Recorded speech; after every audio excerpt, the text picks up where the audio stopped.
ये है हस्तिनापुर, एक ऐसा राज्य जिसमें बड़े बड़े बलवान और पराक्रमी राजा हुए। इनमें एक थे महाराज प्रतीक पुत्र शांतनु। शांतनु अपने पूर्वजों की तरह वीर, न्यायप्रिय और धर्म पर चलने वाले राजा थे। उनकी पत्नी थी गंगा। गंगा का पुत्र अद्भुत रूप से सुंदर, बलिष्ठ और साहसी था।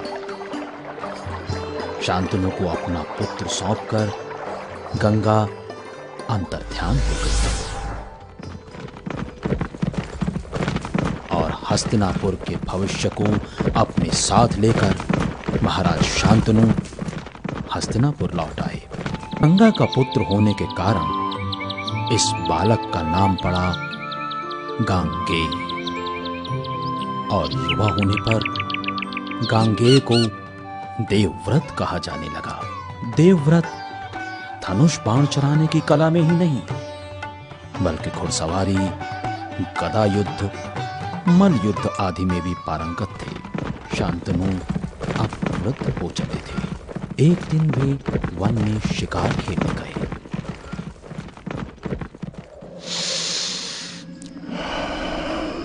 ये कैसी अपूर्व सुगंध आ रही है। ये सुगंध कहां से आ रही है? शांतनु उस मोहक सुगंध का पता लगाते हुए वहां आ पहुंचे जहां एक सुंदर युवती बैठी थी। तो ये सुगंध इस युवती की है। कितनी रूपवती स्त्री है ये। परंतु वस्त्रों से तो जान पड़ता है कि किसी मछुआरे की पुत्री होगी। कौन है ये स्त्री? आश्चर्यचकित शांतनु को अपनी ओर आता देखकर वो युवती लाज से सकुचा गई। हीरे मोतियों से जड़े कपड़े पहने, राजमुकुट लगाए हुए, चमकते शरीर वाले महाराज शांतनु को देखते ही वो समझ गई कि जरूर वो कोई राजपुरुष हैं। मैं हस्तिनापुर नरेश शांतनु हूँ। सुंदरी, तुम्हारा नाम क्या है? मेरा नाम सत्यवती है महाराज। सत्यवती, हम तुमसे विवाह करना चाहते हैं। यह निर्णय तो मेरे पिता दाशराज ही कर सकते हैं महाराज। सत्यवती की बात सुनकर शांतनु दाशराज से मिलने मछुआरों की बस्ती की ओर चल पड़े।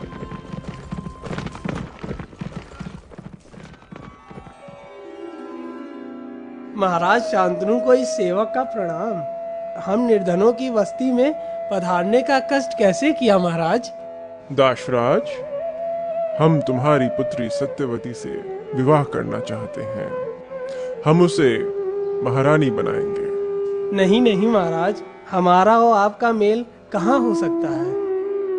दाशराज, हमने बहुत सोच विचार कर यह निर्णय लिया है। तुम्हारी पुत्री इस विवाह के पश्चात अत्यंत सुखी रहेगी। उसी के सुख की कामना करते हुए मैं आपसे 2 वचन लेना चाहता हूँ महाराज।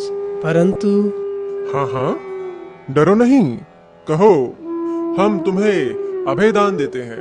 ठीक है महाराज, तो सुनिए कि आप विवाह के पश्चात मेरी पुत्री को ही महारानी बनाएंगे और मेरी बेटी से उत्पन्न पुत्र को अपना राजपाट सौंपेंगे। दाशराज, क्या तुम जानते नहीं कि हम देवव्रत को अपना युवराज बना चुके हैं? हम देवव्रत का अधिकार छीनकर उसके प्रति अधर्म नहीं कर सकते। तो महाराज, आप भी मेरी पुत्री से विवाह का विचार त्याग दीजिए। महाराज उसी समय भारी कदमों से वापस लौट पड़े, पर सत्यवती उनके दिलो दिमाग पर छा गई थी। इसलिए महल में वापस आकर भी वे चुपचाप अपने कक्ष में बंद हो गए और दिन रात सत्यवती को लेकर ध्यान में डूबे रहते। देवव्रत को अपने पिता की अवस्था का पता चला तो उन्होंने उसका कारण ज्ञात किया। देवव्रत अपनी पितृभक्ति के लिए प्रसिद्ध थे। वे सदा पिता की सेवा को ही धर्म समझते थे। इसलिए ये ज्ञात होते ही कि जब से महाराज मछुआरों के मुखिया दाशराज से मिलकर आए हैं, तभी से दुखी हैं। देवव्रत दाशराज से मिलने के लिए मछुआरों की बस्ती की ओर रवाना हो गए। वे तीव्र गति से रथ दौड़ाते हुए मछुआरों की बस्ती में जा पहुंचे। वहां उनकी मुलाकात दाशराज से हुई। दाशराज, मैं ये जानने आया हूं कि तुम्हारे और मेरे पिताश्री के बीच ऐसा क्या हुआ था जिससे वे दुखी और चिंतित हैं। दाशराज भय के मारे कांप उठा। वो उस क्षण को कोस रहा था जिस क्षण उसने महाराज शांतनु के सामने अपनी बेहुदा शर्तें रखी थी। उसने सूखते गले से वो सब कुछ कह सुनाया जो उसने महाराज शांतनु से कहा था। ये सुनकर देवव्रत स्तब्ध रह गए और सोचने लगे। लगता है पिताश्री के दुख का कारण मैं ही हूं। वो बड़ी दुविधा में है। मुझे उनकी ये दुविधा समाप्त करनी ही होगी। मुझसे भूल हो गई थी युवराज। मुझे ऐसी बातें महाराज से नहीं करनी चाहिए थी, पर मैंने जो किया अपनी पुत्री का सुख देखते हुए ही किया है। मुझे आप क्षमा कर दे युवराज, क्षमा कर दे। देवव्रत समझ गए कि पुत्री मोह के कारण दाशराज ने महाराज को अपने वचनों में बांधने का प्रयास किया था, किंतु वे किसी भी दशा में अपने पिता को प्रसन्न देखना चाहते थे। इसलिए उन्होंने एक निश्चय किया। दाशराज, तुम अपनी पुत्री सत्यवती का विवाह महाराज के साथ कर दो। मैं तुम्हें वचन देता हूं कि तुम्हारी पुत्री से उत्पन्न पुत्र ही हस्तिनापुर का महाराज बनेगा। आपने तो वचन दे दिया युवराज, परंतु आपके विवाह के पश्चात आपकी संतान राज सिंहासन पर अधिकार करने की कोशिश करेगी, तो मेरी पुत्री और उसकी संतान का क्या होगा?